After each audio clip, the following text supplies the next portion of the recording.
Mabuyani, munjani? Salibonani lonke, ngiyalibingelela njalo kwenye episode engibengele phathelena elangeni lanamuhla. Ithi ngitsho okuphakathi kwenhliziyo yami ngoba kunzima. Mina ngiyindoda, ngilemuli yami lomfazi wami. Ngile business lamabhelu. Okwamanje sengiyisupplier, angisathengisi impahla 1-1, sengithengisa ibhelo lonke. Kodwa imali engaqala ngayo akula nje cha. Kwaqala ngisebenzela omunye umama eHarare.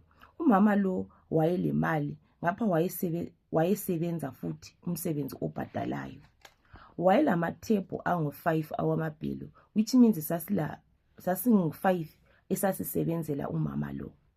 Wayesiholisa kuhle, kodwa lani liyakwazi ukuthi imali yokuhola kanengi ayithengi lutho, vele kunzima ukuthi uphumelele. Mina ngilesandla sokuthengisa. Ngangisithi ngingavula ibhelu 1 week liyabe seliphelile, sengivula elinye. Umama lo wayesitshela ama-price okuvula sithengisa. Ngingathi everyday wayesehlisa i-price lebhelu lize liyephela. Mina ngangisehlisa ka2 kuphela. First day livulwa wayesipha ama-price, mina ngangingezelela. After 3 days sengiyehlisa. First days yikho engangithola khona imali eningi. Then ngelanga lesi3 ngithole eyinye. Mina ngangimake sure ukuthi ngithengisa kakhulu nge-first day, ngiphe umlungu imali yakhe. Ngasukuma njalo ngaze ngareyiza imali yokuthi ngithenge ibhelu elilodwa. Ngavula eyami itafula khonapho eceleni. Ngangiseva ngithengisa ngiseva ngaze ngayekela ukusebenzela umama lowana. Ngaqalisa ukuba serious ngebusiness lami. Namhlanje ngingusupplier wamabhelu. Ngagcina sengithenga imota yami lelori edelivera everywhere elizweni. Yiyo ke isecret yami. Yiyo ke isecret esuka kubhuti wethu. Uthi yena wasukuma, wawujonja bhuti, wawujonja. Wasukuma kodwa wawujonja bhuti.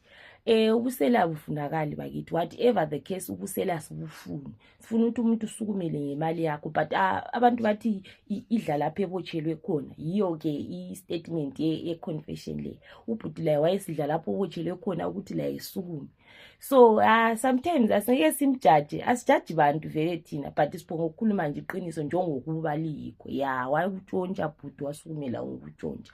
Although one thing I like about i-confession le ukuthi ubhuti lo yena ngambuza mina ngathi so bhuti awungezelelanga yini lawe njengokwenza abanye ngoba sizwa ngapho emabhelweni abantu abathengisa amabhelo alike libe lama confession lisitshela ukuthi uhamba njani. Ngizwa bethi thwa lisebenzisa imithi aswazi. So mina ngambuza ubhuti ngathi hayi bhuti besicela ukuzwa lathi kuwe njengoba usubuyile lawe uzositshela indaba yakho ukuthi alingezeleli yini. Yena wathi hayi okwamanje yena sisi yena waphonga uyenza khona okwakwenzayo ukuthi wayejontshela umamena lo ethengisa efaka ama-price ahayi ukuthi ezuze yini imali yakhe. Ukutshontsha kwakhe la wayokuyenza khonoko kusimathanyana, kodwa at the end of the day ubusela ebusela.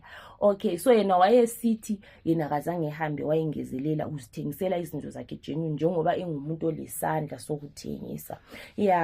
That is the one thing engayithandayo nje ukuthi kazange ehambe ethwala, kazange ehambe engezelela ukuthi ezuze ukuthi ama-customers ebuye kuye. Ngothi siyakwazi ukuthi abantu abaningi vele bayabamba kuma-business lapho ukuthi izinto sihambe kahle ngoba kunzima phela laphana ku-business lama-bells kunzima. But I just like the fact yokuthi yena wathi kabambi mithi, yena ulesandla sakhe sokuthengisa, so uyazithengisela and kathesi usethengisa engusupplier all over the country.